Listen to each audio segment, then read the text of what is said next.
name of this story is Mother Frost.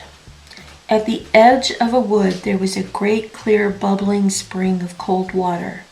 Near this spring lived a widow and her 2 daughters. One of them was very beautiful and a great help around the house, while the other was ugly and idle. The mother loved only the ugly one, for she was her own child. She cared so little for the other daughter that she made her do all the hard work. Every day the poor girl would sit beside the spring and spin until her fingers bled. One day, while she was washing the blood from her hands, the spindle fell into the spring and sank to the bottom.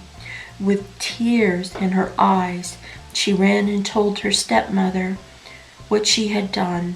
The stepmother was angry and said, "You let the spindle fall into the spring. Now you must go and get it out." The maiden went back to the spring to look for the spindle. She leaned so far over the edge that her hand slipped, and down she sank to the very bottom. All at once she found that she was in a beautiful field where many wild flowers grew. As she walked across the field, she came to a baker's oven full of new bread. The loaves cried to her, "Oh, pull us out, or we shall burn." "Indeed I will," cried the maiden. Stepping up, she pulled all the sweet brown loaves out of the oven. As she walked along, she came to a tree full of apples. The tree cried, shake me, my apples are all quite ripe." "Indeed I will," cried the maiden. So she shook the tree again and again until there was not an apple left on its branches. Then she picked up the apples one by one and piled them in a great heap. When she had picked up all the apples, she walked on. At last she came to a small house. In the doorway sat an old woman who had such large teeth that the girl felt afraid of her and turned to run away.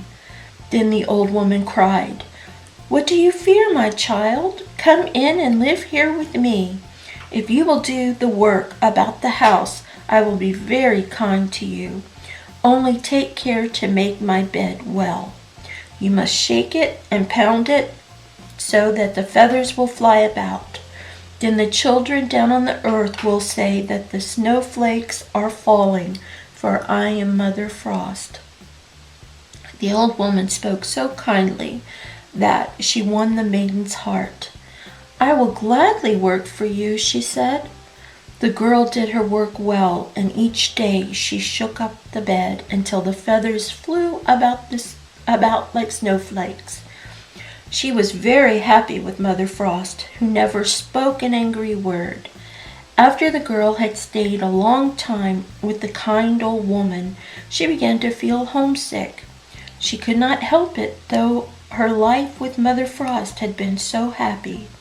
At length she said, "Dear Mother Frost, you have been very kind to me, but I should like to go home to my friends." "I am pleased to hear you say that you wish to go home," said Mother Frost. "You have worked for me so well that I will show you the way myself."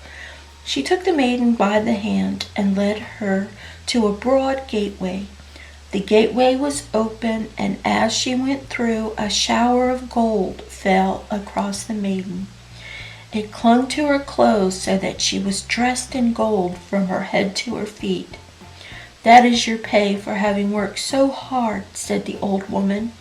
"And here is your spindle that fell into the spring." Then the gate was closed, and the maiden found herself once more in the world. She was not far from her own home, and as she came into the farmyard, a cock on the roof cried loudly, "Cock-a-doodle-doo! Our golden lady has come home too." When the stepmother saw the girl with her golden dress, she was kind to her. Then the maiden told how the gold had fallen upon her. The mother could hardly wait to have her own child try her luck in the same way. This time she made the idle daughter go to the spring and spin. The lazy girl did not spin fast enough to make her fingers bleed, so she pricked her finger with the thorn until a few drops of blood stained the spindle.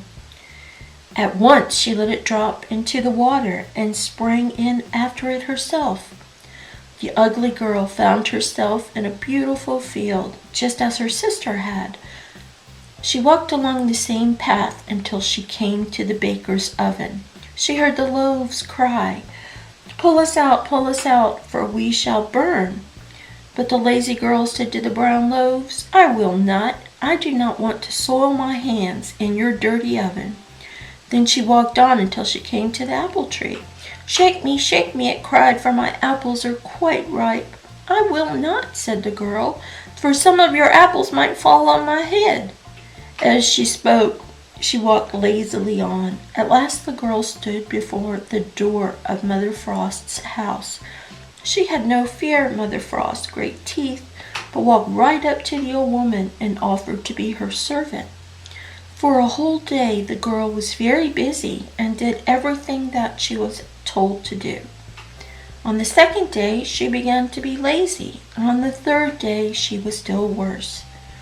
She would not get up in the morning, the bed was never made or shaken so the feathers could fly about. At last Mother Frost grew tired of her and told her that she must go away. This was what the lazy girl wanted, for she felt sure that now she would have the golden shower. Mother Frost led her to the great gate, but she passed under it. A kettle full of black pitch was upset over her. "This is what you get for your work," said the old woman as she shut the gate. The idle girl walked home covered with pitch. When she went into the farmyard, the cock on the roof cried out, "Cock-a-doodle-doo! Our sticky lady has come home too!" The pitch stuck so fast to the girl, as long as she lived, it never came off. I hope you all enjoyed this story as much as I did. See you in the next one.